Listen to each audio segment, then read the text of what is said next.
amado pueblo del Señor, os saludo con el saludo de nuestro Señor Jesucristo. La paz sea con vosotros. Amén. Es para mí, hermanos, muy grato poder llegar hasta este lugar, estar con ustedes y cumplir en parte con el mandamiento de ir y predicar el Evangelio. Agradezco a mis hermanos que tan finamente hicieron una invitación a mi persona. Agradezco a mis hermanos del Brasil, que por medio de ellos hemos tenido este contacto tan hermoso que desde ya nos trae gratas satisfacciones. Nos sentimos muy contentos, mi hermano Ricardo Serpas y yo, de poder compartir con ustedes. Quiero decirles que desde que llegamos empezamos a sentir amor y aprecio. Y con toda seguridad y con toda verdad lo digo, que también mi aprecio y mi amor es para cada uno de ustedes. Quiero hablar un poquito, hermanos, sobre el lema que ustedes tienen en este congreso.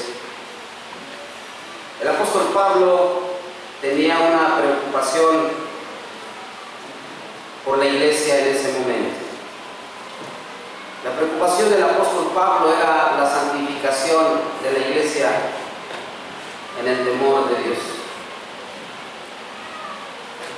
Esto implica un proceso. Y es así como he nombrado yo este tema. La santificación es un proceso. Porque la santificación no se da de la noche a la mañana, sino que conforme Dios lo ha establecido, la palabra va a sembrarse, va a regarse, va a cultivarse y después viene el nacimiento. Este nacimiento también requiere de cuidados, requiere de alimentación para que aquel que vaya creciendo crezca conforme a la voluntad de Dios y no conforme a su voluntad, no conforme a su pensamiento, sino conforme al pensamiento de Dios plasmado y transmitido a cada uno de nosotros a través de su palabra. Dice el apóstol Pablo ahí en el capítulo 7, versículo 1 de 2 a los Corintios: así que, amados, pues tenemos tales promesas. Limpiémonos de toda inmundicia de carne y de espíritu. Y luego dice: perfeccionando la santificación en temor de Dios. Aquí el apóstol Pablo detalla ese proceso. En un solo versículo nos lleva a entender que la salvación no es, como algunos dicen por ahí, cree en el Señor Jesucristo y serás salvo, tú y tu casa. Ciertamente, si tú crees, vas a trabajar para salvar a tu casa. Pero esto lleva un proceso, ¿es así? Lleva un proceso delicado.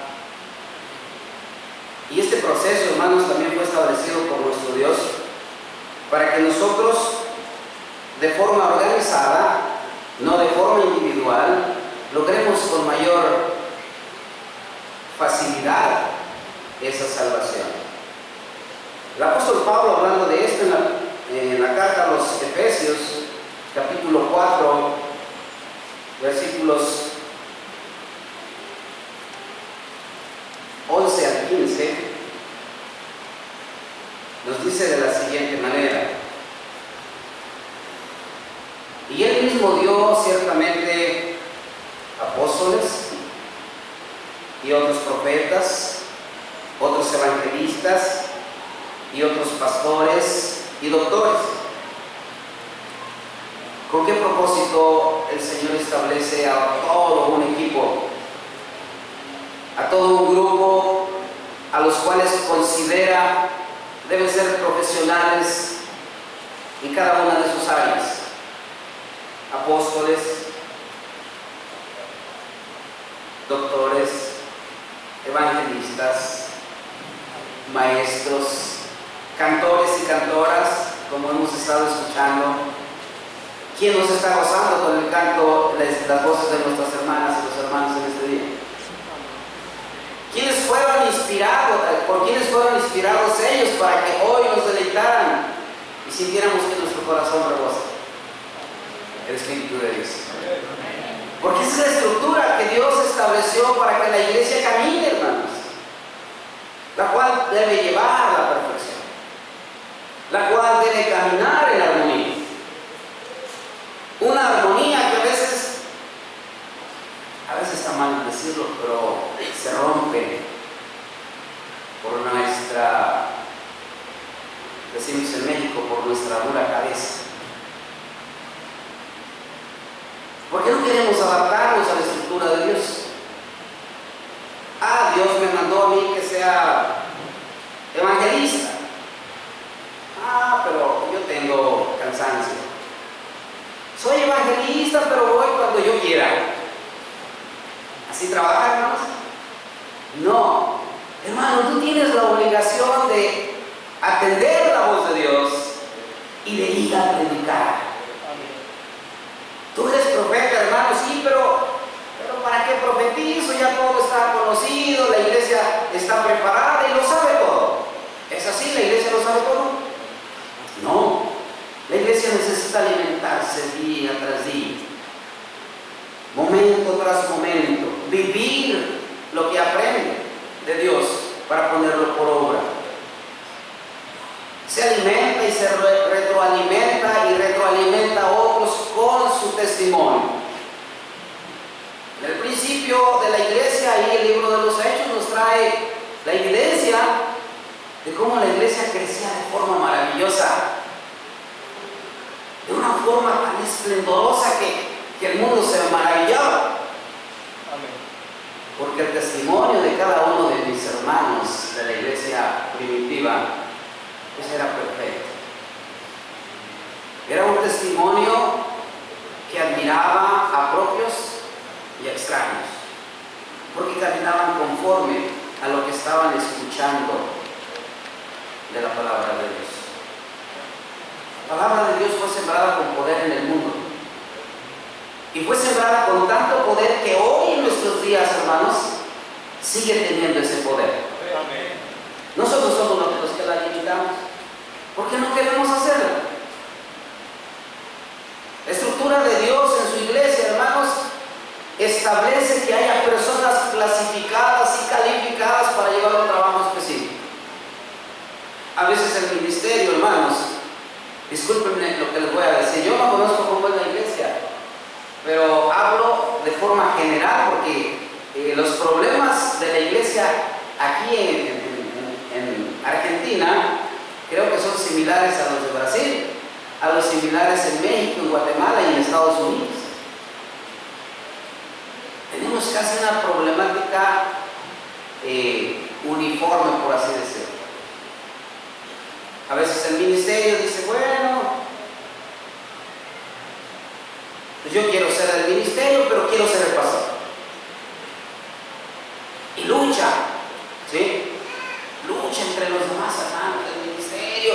Y si es posible, si yo sé algo de mi hermano, yo lo voy a ir con el otro. No, él no puede ser el pastor. Él no puede porque yo sé que él tiene esto y aquello. ¿Nos conviene? No, pues no. Se convence el otro hermano y dice no. Entonces ven para todos lados y empiezan a haber defectos en todos. ¿Y quién son los únicos que están bien delante de Dios? Aquellos dos que se concertaron, ¿sí?, para ser los principales. Cuando el Señor en aquella ocasión que venían en camino a una ciudad de Palestina, entonces escuchó que sus discípulos venían detrás de él diciendo, ¿quién será ¿quién será el que tome ese lugar de privilegio delante del Señor? El Señor les puede decir: ¿qué venían diciendo ustedes? ¿Qué venían murmurando detrás de mí? Y les dice: el que quiera ser más grande, el que quiera ser el primero, tiene que servir primero. ¿Sí? Qué triste, qué bofetada con guante blanco les dio el Señor. Querían ser grandes. El Señor dijo: así no funcionan las cosas. Las cosas son diferentes. La iglesia tiene que caminar de esa manera, con esos conceptos establecidos por Dios, para que podamos crecer. Muchas veces nosotros como ministerio decimos: las cosas no se hacen así, se tienen que hacer como yo quiera.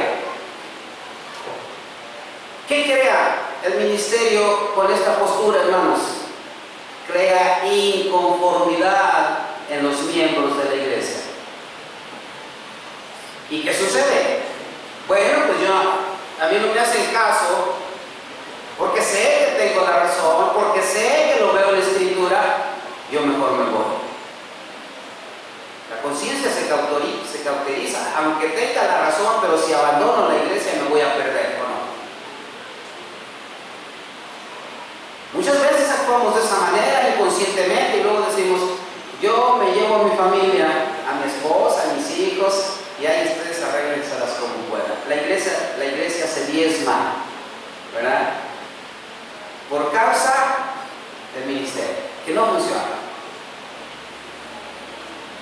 El Señor dijo a través de Pablo: establecí personas con estas características: apóstoles, profetas, doctores, maestros, para la edificación de la iglesia. Amén. Eso lo dice el versículo siguiente: para la santificación o la perfección de la iglesia de Dios. Amén. Así que, hermanos del ministerio, hermanos varones, hermanas de la femenil, hermanos jóvenes, cada uno de nosotros tenemos un compromiso con Dios para realizar el trabajo que Dios ha puesto en nuestro corazón, que Dios nos ha señalado. Yo contemplaba a mis hermanos que están coordinando el sonido. Si no estuviera mi hermano moviendo el micrófono y recibiendo instrucciones del mezclador, me imagino, pues no tendríamos una acústica para poder escuchar con nitidez el mensaje. Tiene que haber alguien que sirva de esa manera para que el pueblo de Dios se alimente. Cuán importante es cada detalle del que sirve dentro de la iglesia de Dios. Cuando estudié yo en la Universidad de México, me contaron de un maestro que hizo un examen, y en el examen decía: ¿cuál es el nombre del superintendente que atiende los sanitarios? Pues nadie lo sabía. Eran solamente 10 preguntas en el examen y estaban ahí. Y a veces nadie sabía quién era o cómo se llamaba. Todos lo conocían porque diario entraban al sanitario y salían, y a veces le hacían bromas, pero nadie le había preguntado su nombre. Se levanta un alumno y le dice: maestro, ¿es importante esa pregunta? Es importante. Si tú no tienes respuesta a una pregunta tan simple, vas a fracasar en tu vida.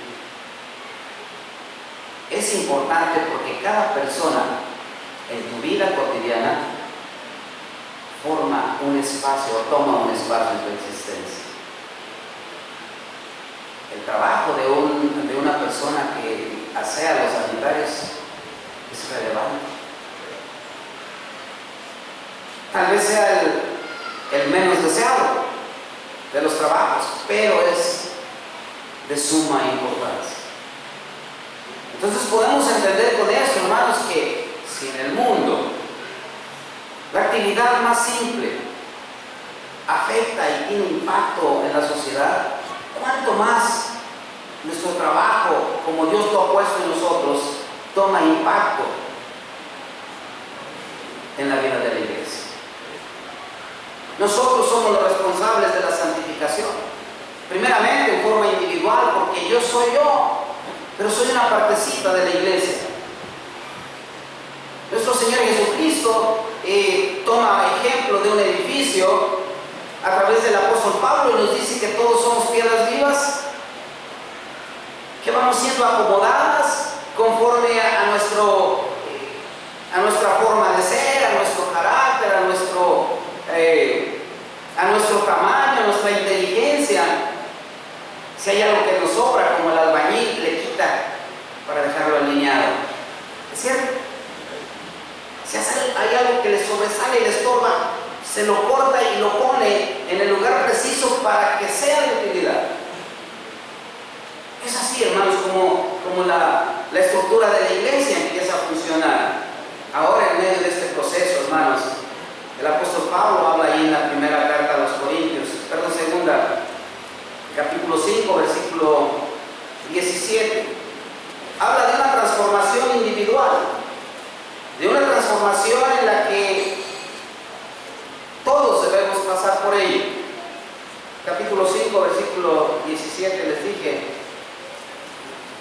somos una nueva criatura. Pasamos a ser una nueva criatura, pasamos a ser una nueva creación de Dios. Pero es necesario, hermanos, estar en Cristo. Porque lo especifica en el versículo y dice, de modo que si alguno está en Cristo, ¿qué pasa? Nueva criatura es.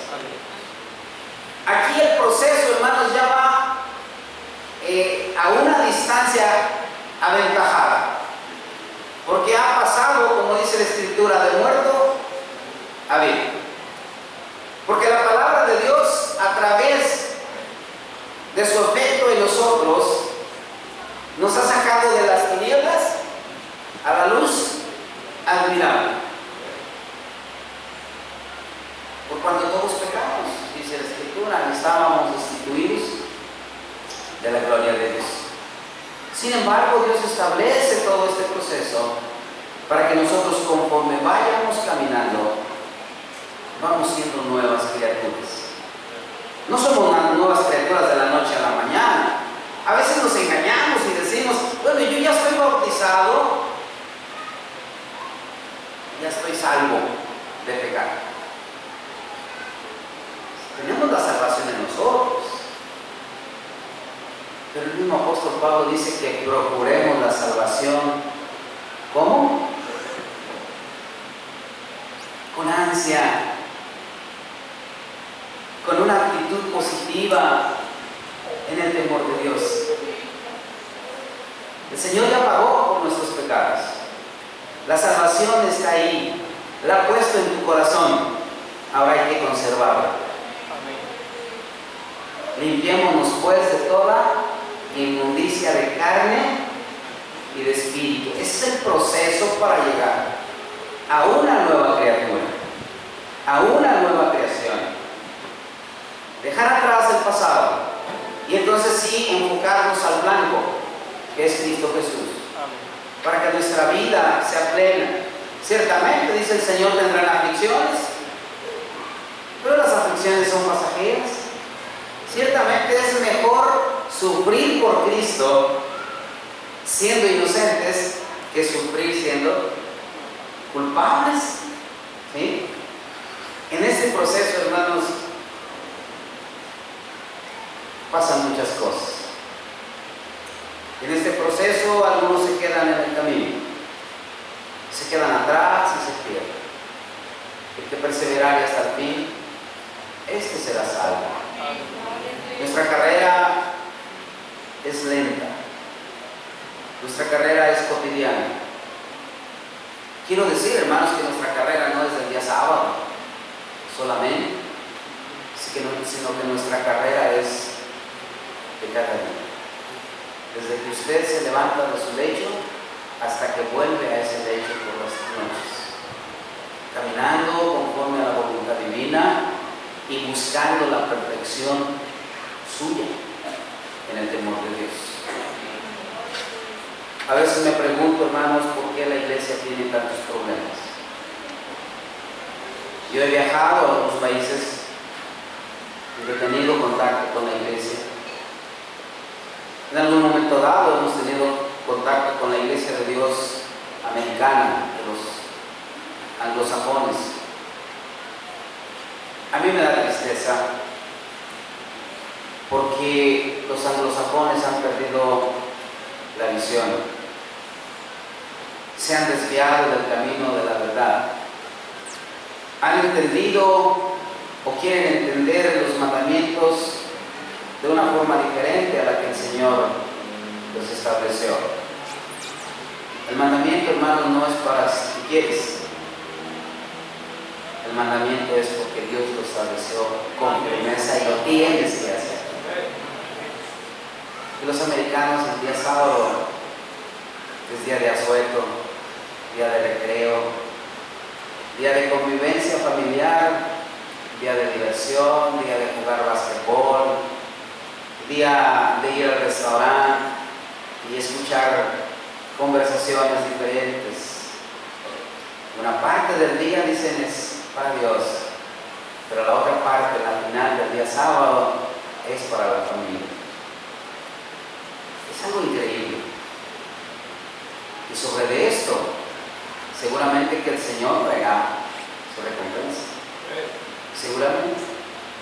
El pueblo de Israel se desviaba. Tal vez la iglesia de Dios también en otras partes se desvía un poquito, pero qué tristes son las consecuencias. Qué triste es caer en manos del Dios vivo. Pero Dios nos llevó por allá. No, nuestra propia concupiscencia. El apóstol Santiago decía, ¿de dónde vienen las guerras? ¿De dónde vienen? Y él mismo se contesta, de nuestras propias concupiscencias. Podríamos decir la expresión en Estados Unidos, ups, nosotros somos el problema de nosotros mismos. Es asombroso, hermano. Hace unos años estuve yo en la nación de Israel, quise conocer al pueblo de Dios, al pueblo israelí. Yo tenía un concepto diferente de lo que es el judío hoy en día. Pensé mirarlos a todos vestidos de negros, con su kipá y sus filacterías, todo lo que usa el judío tradicional. Y pensé que el día sábado iba a estar yo en un territorio que todo el mundo guarda el sábado. Grande fue mi sorpresa. Que llegó el día sábado, o sea, viernes por la tarde, todos los judíos como si no existiera el día séptimo de la semana. Solamente el sonido del cuerno que se oía a lo lejos en una sinagoga, donde un grupo minoritario de judíos asistía en silencio, en reverencia a Dios y ofrecían holocausto. Y el resto de la nación, ¿dónde está? Y es el pueblo de Dios. Ciertamente las promesas están sobre ese pueblo. Ciertamente la bendición de Dios está ahí, porque el desierto está floreciendo para que se cumpla la profecía, para que vaya señalando el pueblo de Israel la venida del Hijo de Dios. Pero ese pueblo está dormido, está contaminado con el mundo, está enajenado por la tecnología, por la industria, por los negocios, por todo lo que ofrece el mundo. Empeñado en estar cerrados al mundo entero y no abrir el corazón, la mano a otras naciones. Pero es el pueblo de Dios. Nosotros tenemos que respetar al pueblo de Dios, tenemos que orar por ese pueblo. Sin embargo, ese pueblo es ingrato. El mismo Señor lo decía desde aquellos siglos: pueblo duro de cerviz, duro de corazón. Por eso fue, hermanos, que usted, que no es judío, tuvimos la oportunidad de conocer a Dios. Y será buscado por gente que no conoces. A ti te hago a un lado porque vendrán otros a buscar lo que tú desprecias. Hoy se cumple esa palabra una vez más en el pueblo de Israel y nos exalta a nosotros en forma espiritual, hermanos, para sentirnos contentos, para sentirnos halagados de las promesas de Dios a nuestra vida. Por eso es tan importante, hermanos del ministerio, hermanos de las unidades operativas, hermanos directores de un grupo, que usted con mayor ahínco se perfeccione en el temor de Dios para que transmita ese mensaje a aquellos inocentes, a aquellos que no conocen todavía, a aquellos pequeñitos que deben crecer conociendo todo lo que Dios ha hecho para nosotros. Romanos capítulo 6, versículo 22, seguimos en el proceso de la santificación a nuestro Dios. El apóstol Pablo, hablando de esto mismo, nos dice de la siguiente manera. Dice: mas ahora, librados del pecado. Recordemos que Efesios decía que tenemos que ir transformándonos a una nueva criatura. Ahora el apóstol Pablo en la carta a los Romanos dice: mas ahora, librados del pecado y hechos siervos de Dios, tenéis por vuestro fruto la santificación. Vean ustedes qué maravilloso es el Señor. Qué profundo, pero qué sencillo es el lenguaje divino. Cómo los que tenemos los sentidos ejercitados para la palabra lo podemos captar y podemos sentir que nuestro corazón se ensancha de alegría. Sentimos esa emoción y lo decimos con ese énfasis para que los que nos oyen se conviertan realmente al Señor. Esto es el trabajo de la iglesia, hermanos. Este es el trabajo del pueblo de Dios. Que usted extienda lo que ha recibido del Señor para salvar almas. A mí me da tristeza que muchos de nosotros no tenemos a nuestra propia familia en la iglesia.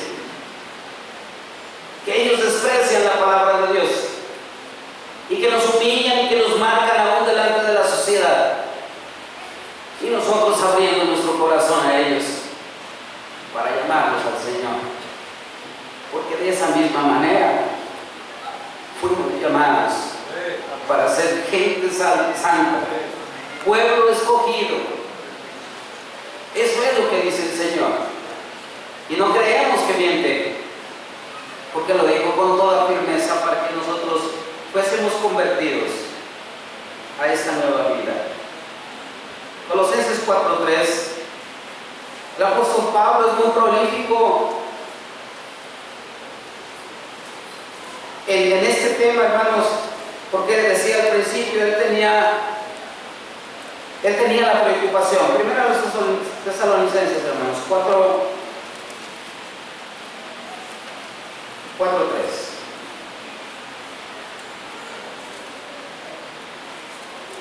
Para que nadie se conmueva por estas tribulaciones. No, perdón, 4:3.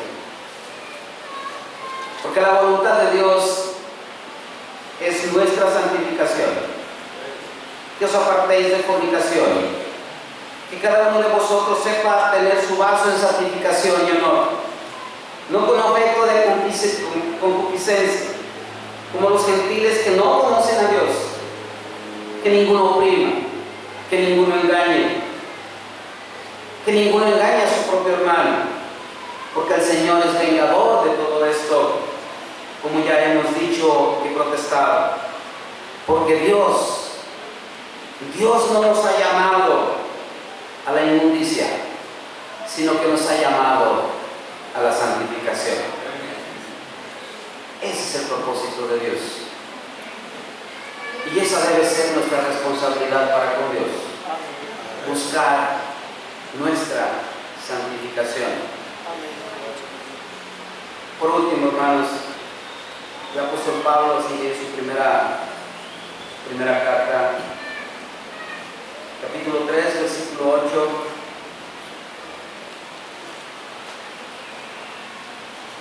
Nos dice cómo vamos a fortalecer esta estructura y este proceso de santificación. Versículo 8 dice: finalmente, sed todos de un mismo corazón, compasivos, amándoos fraternalmente, misericordiosos, amigables, no volviendo mal por mal, ni maldición por maldición, sino antes por el contrario, bendiciendo, sabiendo que vosotros sois llamados para que poseáis bendición en herencia. Esa debe ser la conducta de usted, hermano y hermana, en este día. Le hablo a usted, joven, a ti, niño, a ti, varón, a ti, mujer, para que a partir de hoy tu relación con Dios sea más firme, para que tu espíritu se fortalezca, para que busques con anhelo la promesa divina de vida eterna, que será representada en cada uno como una corona de vida en Cristo Jesús. Muchas gracias, hermanos. Pasa voz. Que esta palabra sea en su corazón desde ahora y hasta el último día de su existencia. El Señor los bendiga.